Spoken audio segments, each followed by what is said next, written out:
Hi, everybody. Welcome to week 3 of our Management Science online course. This week we are going to finish chapter 2. I purposely took a more deliberate, if not slower, pace with chapter 2 because I believe it is a bit of a heavy lift for most folks. It is intensive with regard to the graphical work, especially. And so I want to make sure you have some more time to absorb it and to practice it. So with that, there are a couple of additional topics that we want to review, some definitional things. Then we will do some more practice with minimization. And then I'll talk about a review of chapter 2 so that you can prepare for test number 2. So a principle that I want you to be aware of with regard to the two variable linear programming problem, we can have a variety of circumstances where we have 4 possible answer sets. We can have a unique optimal solution, and this is the most common for us. It's what I'm going to present you with. And in order to get you familiar with the principles, certainly for a graphical solution where you're going to have to manually graph it out, I'm going to keep it simple and have a unique optimal solution. Second scenario is that there is no feasible region. It is infeasible. And it's certainly very possible. It's beautiful when Excel can tell you that quickly, and that's a good thing. And that can happen, might happen in our case as well, and certainly wouldn't happen with a graphical solution, but maybe with Excel. Third scenario, the objective function can be increased without any boundaries, without any limits. That would be like saying I want to maximize profits, and there are no limits. I can just keep applying more resources and apply and achieve maximum profitability. But there are problems with that, and I'll explain what those might be. And then the fourth scenario is that there's more than one optimal solution, or alternative optimal solutions, if you will. So with regard to infeasibility, let's explore that just for a minute.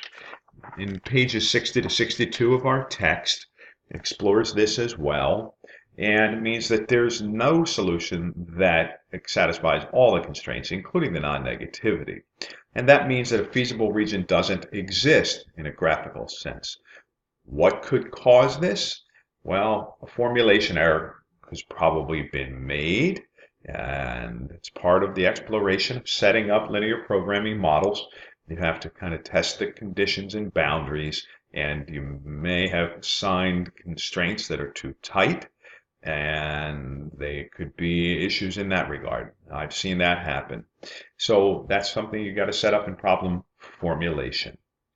All right, let's move on to unbounded.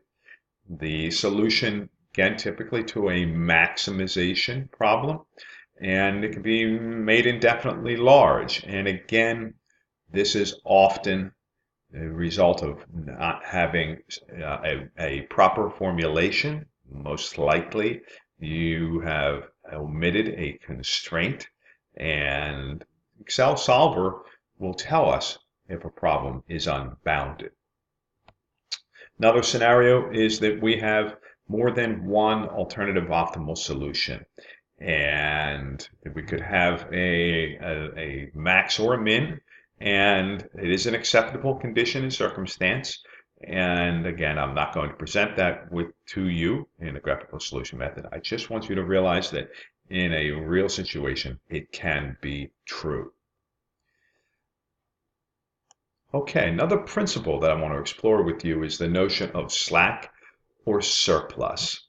And let's define those first. And you can refer to the text, page 49 for slack, page 57 for surplus. And slack basically is that which is associated with a less than or equal to constraint. It's idle capacity. I'll show you an example of what that looks like. And surplus is excess quantities corresponding to a greater than or equal to constraint is associated with minimization problems. Now, I'm going to explore this Part Inc. Excel example, and I'm going to have a similar question on test 2. And knowing that the templates I give you, and I gave you in the Part Inc. example that we explored last week, slack and surplus are automatically calculated. So I'm going to ask you a question. Do the constraints have surplus or slack? And if so, how much? Now, what might that look like? This is a screenshot from the solved Part Inc. problem. We had the 540 and 252 optimal solution. And down here in rows 20 through 24 are the constraints defined. Notice how I have a less than or equal to constraint identified with each of these. Recall that cutting and dyeing had 630 hours available, and that was a maximum. We had to stay less than or equal to that. The calculation for how many of those hours are used is done by Excel. And in the case of cutting and dyeing, there's 0 slack. In the case of finishing, there's 0 slack. We're using all 630 hours. We're using all 708 hours. However, for sewing and inspection and packaging, we're not using all the available hours. There were 630 sewing hours available. We only needed 480 in order to make this quantity of bags, 540 and 252. Similarly, for I&P, we did not use all the hours available. Thus, we had excess capacity. For sewing, we have 120 additional hours. For I&P, we have 18 additional hours. And this is a reflection that is automatically calculated for you in the Excel models that I will be providing for you. So you may merely have to answer a question. Do any constraints have surplus or slack? And if so, how much? Let Excel do the heavy lifting for you. All right, let's explore a minimization problem. And this is the summary of the procedure for the graphical solution method. For min problems, it's very similar to the maximization problems, with the exception that we're looking for an optimal solution that is the smallest value. Not the largest, as in a max. In a min, it's the smallest. Everything else is the same. So let's look at an example. We'll refer to one from the text. You can follow along. Problem 2-31 is on page 76. Okay, so let's look at problem 2-31. And I've done that problem here for you on the screen in a graphical solution method, done it out on some graph paper, captured that and put it here for you. So here is the statement. The objective function is given as a min 3a plus 4b, subject to two constraints. 1a plus 3b must be greater than or equal to 6. 1a plus 1b must be greater than or equal to 4. And of course, the non-negativity constraints of a and b must be greater than or equal to 0. So what's the, in this case, we're going to find the optimal solution. So again, step 1, the linear programming model written below given to you. Step 2, graph and label the constraints. And in this case, let us look at constraint A. I've identified, I've called it A. So in constraint A, if A equals 0, B equals what? We set them equal. We use the equality expression. We say 3B equals 6. Solve for B. B is equal to 2. If B is set to 0, it will be the expression will become A equals 6, and thus the answer here. Let us plot that constraint. So if A equals 0, B equals 2 is this point right here on the B axis. Again, I've labeled this one arbitrarily A and B. You could do it the other way as well, but we'll do it this way.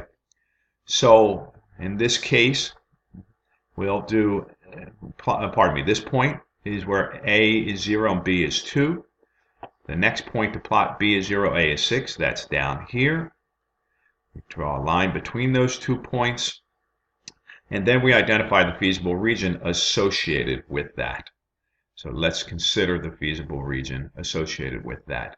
If we pick a point down here, 1, 1, right? Let's pick one down here. I always go to that 1, 1 point, or 100, 100, so on and so forth. Plug the values of 1 into A and B. Get 1 plus 3. Is that greater than or equal to 6? No. 4 is not greater than or equal to 6. It fails. Thus, I draw a small arrow in that direction, indicating that the feasible region for constraint A is in the upward direction away from the origin. Let's plot constraint B. A equals 0, B equals 4. If B equals 0, A equals 4. Plot those out here as follows. Draw a line connecting the two. I label that constraint B so that I know. Similarly, identify the feasible region. Pick that point 1, 1 again. If we do that, we would see that 1 plus 1 is not greater than or equal to 4. Therefore, the feasible region is in the other direction. The feasible region for this problem is in this direction, this range, as I've drawn here in a hash. So, third step, right? Let's determine using simultaneous equations. Look at this simultaneous feasible region. We've got that. Let us look then at the values of the extreme points. All right, the extreme points. I've labeled them here 1, 2, and 3. And it's in that region outside of it, but those are the 3 points that we have to consider. Point number 1 is easy. It's A is 0, B is 4. Point number 3 is easy. A is 6, B is 0. Point number 2 is the intersection of A and B. Again, this is the trickiest thing for most folks. So I'm going to arbitrarily choose constraint A and solve, using that, solve for A. So that's the expression for A using the equality. I move B over to the other side of the equation. That results in A equals 6 minus 3B. Then I take that value for A, plug it into constraint B, where 1A plus 1B is equal to 4, but A is given as 6 minus 3B. So I write that here, plus B equals 4. Continue the algebra to solve for B. B equals 1. Take that value, plug it back up into the original expression. A comes out to be 3. So I place the value of each of those extreme points into the objective function. 1 and 3 were easy. 2 is given as to what we just solved. We take those values, A equals 0, B equals 4, plug it into the objective function, min 3A plus 4B. I get, in this case, 16. A is 3, B is 1. Plug it in here. I get a value of 13. A is 6, B is 0. I plug it in here. I get a value of 18. The optimal solution in this case is going to be point number 2, because it has the smallest value of the objective function outcome. And this is a min. That's what I'm trying to accomplish here. I want to see the smallest value. Okay, I'm going to take a break for a moment. All right, we're going to pause here because I'm going to run out of my 15-minute time limit, and we'll pick up here where we are leaving off. We'll pick up here on the computer solution example with the minimization.